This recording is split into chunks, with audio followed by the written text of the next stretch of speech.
Hoje nós vamos falar do nosso módulo 3, que é o planejamento das renegociações. Nós vamos começar o planejamento pelo ambiente interno, ou seja, como será a operação no ambiente interno da reestruturação?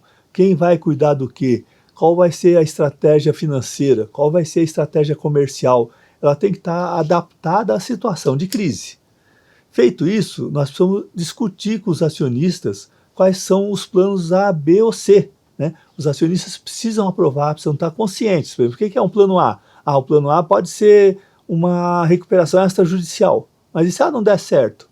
Pode ser que seja uma renegociação direta com os credores, ou pode ser uma recuperação judicial. Né? Mas esses planos têm que ser discutidos e aprovados pelos acionistas. Tá? Aprovado o projeto, a estratégia, nós vamos para a reunião com as principais lideranças, ou seja, as equipes, a equipe da empresa, as principais vozes, as principais lideranças, elas têm que estar integradas com o projeto, elas têm que estar apoiando o projeto. Então, elas precisam saber o que está acontecendo e também eles vão acabar nos ajudando a dar ideias. Né? Eles conhecem, às vezes, a linha de frente dos credores, dos fornecedores, mesmo dos sindicatos ou até dos bancos. Né? Então, é importante essa reunião com as principais lideranças. E dentro dessa reunião, a gente vai conseguir identificar quem serão as pessoas mais adequadas para nos ajudar na negociação com cada grupo de credores. Tá? Nos casos mais complexos, quando você tem um grupo econômico, ou são valores muito grandes, ou tem um envolvimento estratégico muito sofisticado, é sempre bom a gente pensar em ter um comitê de crise, que vai ajudar a acompanhar e monitorar essa questão. Tá?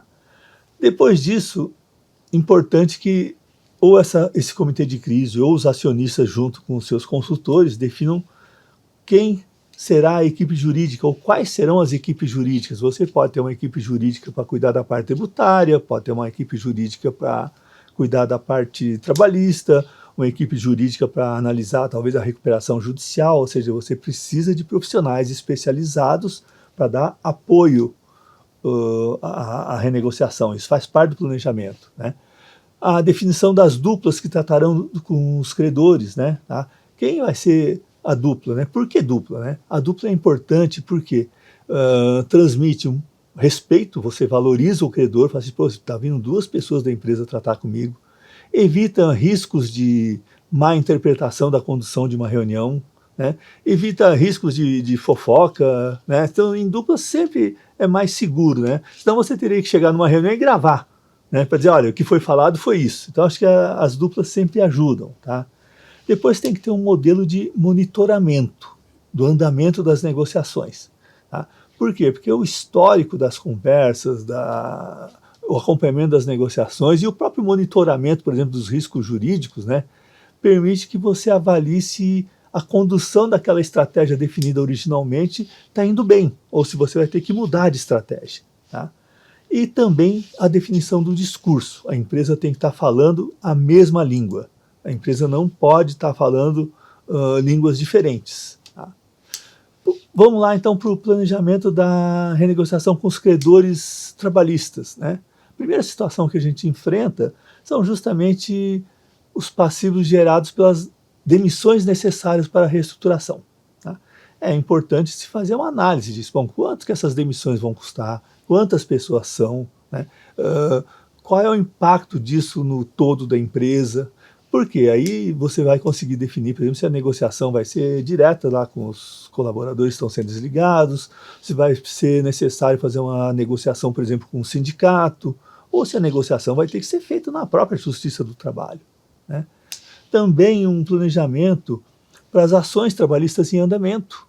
Né? A gente pode aproveitar o modelo de reestruturação e tentar solucionar as ações trabalhistas em andamento. Ou, dependendo da solução, a gente sabe que elas vão refletir lá numa recuperação judicial. Tá? Mas também é importante definir quem será o par na dupla que vai negociar. Por exemplo, se você for negociar diretamente com alguns colaboradores, pode ser que seja o gestor dele e alguém do RH.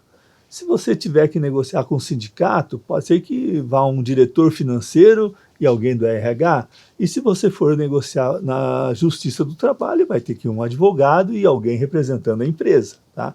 Essas duplas são importantes, tá? Para a gente conduzir de uma maneira mais efetiva as negociações. Tá? E o outro planejamento é, bom, qual é o fluxo de caixa desse desembolso? Porque assim, tudo na empresa se resume a fluxo de caixa. Tudo que a gente for falar de reestruturação de dívida, a gente tem, bom, e o reflexo disso no fluxo de caixa? Então, desde os credores trabalhistas. E os credores trabalhistas são importantes. Por quê? Porque às vezes o reflexo dessas demissões no fluxo de caixa é tão pequeno que não vale a pena o desgaste. Ou às vezes ele é tão substancial que realmente precisa ser negociado. Nós já fizemos uma renegociação de mais de 500 demissões num grupo e tivemos que lidar com 3 sindicatos diferentes, porque o grupo tinha lá sindicato ligado ao comércio, sindicato ligado a serviço e sindicato ligado a uma categoria profissional específica. Tá? Então a gente teve que planejar aí 3 negociações diferentes. Tá? Então o planejamento das renegociações com os credores trabalhistas acaba nos dando esse parâmetro e em suma assim, quanto que vai comprometer do nosso fluxo de caixa? Sempre a resposta vai ser essa. Bom, agora nós vamos falar um pouco sobre o planejamento da negociação com os fornecedores. Essa é uma questão bem estratégica. Né? Fornecedores, assim como os colaboradores, são o pulmão e o coração da empresa. Tá? Sem abastecimento, a empresa não funciona. Pode ser uma empresa comercial, industrial ou de serviço, tem que ter abastecimento. Tá? E aí o planejamento envolve a questão estratégica e a questão financeira. Né? Mas o importante primeiro é assim, vamos fazer um ABC aqui dos nossos credores fornecedores, né? Para saber, bom, olha, às vezes tem um grupo aí de pequenos fornecedores que com um pequeno valor a gente consegue aí liquidar 30%, 40%, 50% da quantidade física de fornecedores, apesar de em valores financeiros aquilo ser pequeno. Né? Então é importante ter essa análise e também evitar desgaste. Né? Imagina que dentro da empresa alguém diga assim, a empresa não está pagando nem por uma duplicata de R$300. Isso gera um desgaste desnecessário. Né? Segunda classificação são os fornecedores estratégicos e depois os não estratégicos. Né? Tá? Isso é uma análise que tem que ser feita com a área de suprimentos, com a área técnica e com a área comercial das empresas. Né? Quem são fornecedores estratégicos, por exemplo? Aqueles que você não consegue substituir, pelo menos num curto espaço de tempo. Né? Então pode ser o fornecedor de uma peça própria que ele desenvolveu para você, ou o molde, ele tem um molde para fazer a peça. Né? Tá? Ou vamos pegar num caso mais radical, por exemplo, uma concessionária de veículos. A montadora é um fornecedor estratégico, só tem ele. Não tem como você ser concessionário de veículos de uma marca e depois comprar veículos de outra marca. Tá? Aí vem os fornecedores não estratégicos, né? Aqueles que não oferecem risco para a operação. São facilmente substituídos ou às vezes nem precisa de substituição, você pode fazer internamente. Né? Não que você vá deixar de pagar, mas a prioridade do caixa vai ser definido por esses parâmetros. Né? Tá? Também é importante fazer um shopping de preços, porque a gente sabe que uma empresa na crise compra mal, assim como vende mal. Né? Porque a prioridade é abastecer, não é mais brigar por preço, por prazo. Né? Então, hoje fazer um shopping de preço, você sabe como você vai negociar com ele, porque muitas vezes na negociação você consegue também reduzir o custo de compras. Tá? Depois precisa ser definido uma estratégia para garantir o abastecimento. Ou seja, o fornecedor tem que se sentir seguro que, olha, bom, agora eu renegociei o que ele me deve, mas a partir de agora ele vai me pagar. Porque você, quando deixa de cumprir um compromisso com o fornecedor, você perde a credibilidade. Então você precisa pensar em estratégias para dar segurança para que o fornecedor volte a fornecer, de uma forma compatível com o seu fluxo de caixa. Tá? Isso é o que a gente chama de estruturas para garantir o pagamento futuro da dívida. Né? Pode ser desde uma conta escrow, desde uma operação estruturada com um fundo, tem várias alternativas, depende muito do tipo de fornecedores que a gente vai encontrar e a gente vai se aprofundar nisso nas lives do curso. Né? Tá?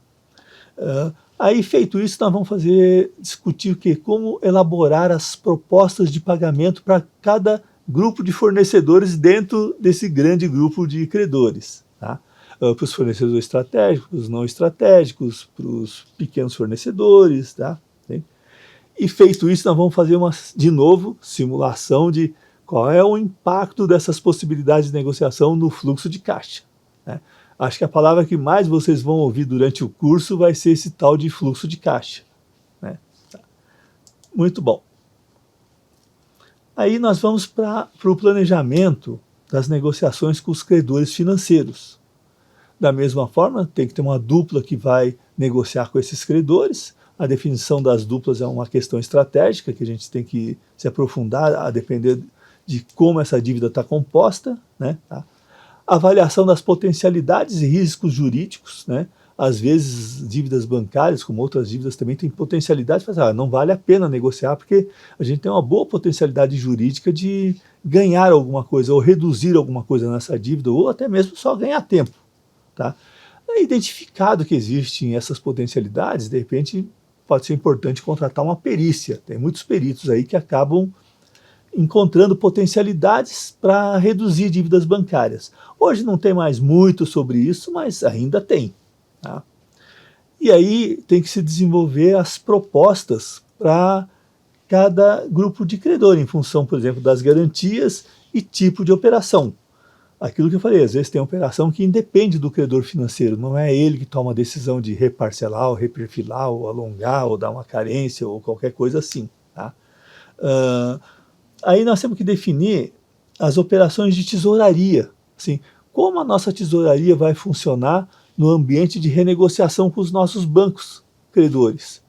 Senão a tesouraria pode ficar estrangulada. Por onde que as cobranças vão ser feitas, como que vai ser movimentado o dia a dia da empresa, onde que a conta salário vai estar, né? Porque você pode sofrer uma pressão aí dos credores em relação a essas situações, e aí pode ficar estrangulado, tá? E, de novo, feito todo esse planejamento, dá-lhe fazer o fluxo de caixa das negociações. Ou seja, olha, eu consigo alongar aqui por 6 meses esses bancos, consigo mais uma carência de 1 ano nessas operações, eu consigo nesses 5 bancos aqui 120 meses de prazo para pagar, e nos outros eu preciso de 48. Opa, vamos fazer um fluxo de pagamentos isso aqui e ver como é que isso reflete no nosso fluxo de caixa consolidado. Aí nós vamos para um planejamento das negociações com terceiros e investidores. Tá? De novo, vai ter as duplas, vão ter as avaliações de potencialidade e risco jurídico, como a gente faz com os bancos, né? Avaliação de cobranças indevidas, como a gente faz com os bancos. Quase tudo é parecido com os bancos, mas tem uma vírgula, por exemplo, que é o que a gente chama de análise do prejuízo zero. É o que? É identificar, bom, mas aí, em que valor, em que condição eu consigo pagar esse credor sem dar nenhum prejuízo para ele? Se você conseguir identificar esse ponto, você vai ter boas chances de fazer uma negociação conclusiva. E uma boa negociação com qualquer grupo de credores acaba servindo de parâmetro para os outros. Então é importante esses credores que não são do dia a dia da maioria das empresas, como bancos, fornecedores, trabalhistas, né, eles têm algumas potencialidades diferentes dos demais credores, tá? Feito isso, a proposta para esse grupo de credores, por exemplo, vou dar um outro exemplo só para mim não esquecer, né? Você imagina que você teve aí um permutante, por exemplo, que entregou um imóvel para a construtora para construir um prédio, e a construtora não está conseguindo construir o prédio por causa das dívidas. É mais fácil, às vezes, devolver o imóvel para o permutante do que ficar com aquela dívida financeira, né? E aí vai, né? Cada caso aí é um caso, assim, não tem um padrão, mas tem muitas alternativas de negociação. Feito isso, vamos lá, nós para o nosso santo fluxo de caixa, né? Aí monta-se o fluxo de caixa dessas operações, tá? E aí a gente acaba tratando da consolidação dos fluxos de caixa. Então a gente vai ter feito análise dos credores trabalhistas, tributários, fornecedores, bancos, terceiros. Mas espera aí, agora deixa eu montar aqui qual é o fluxo de caixa de pagamento previsto para esses credores já renegociados, tá? E vamos comparar isso com as expectativas de geração de caixa, tá?